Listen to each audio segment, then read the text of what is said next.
बड़ा दिक्कत होगत बा।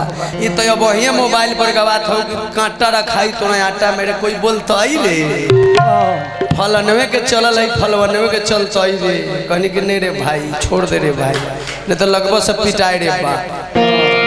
विचार करी कहे के माने बा द्रौपदी के चीर घिंचात रहे संतोष बाबू।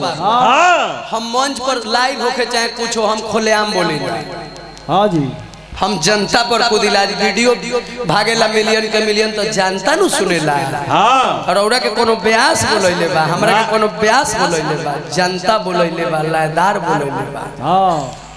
द्रौपदी के चीर द्वापर में घिंचाई दुशासन घिंचलस चीर तो भगवान कौन होइए बचावे गइलन। रावण सीता मैया के हर के ले गल तो साक्षात भगवान राम जाके मार के लंका में डंका बजा के चल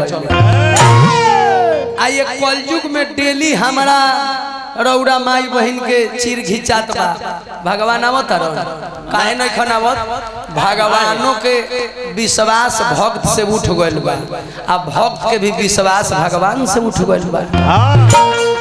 गलती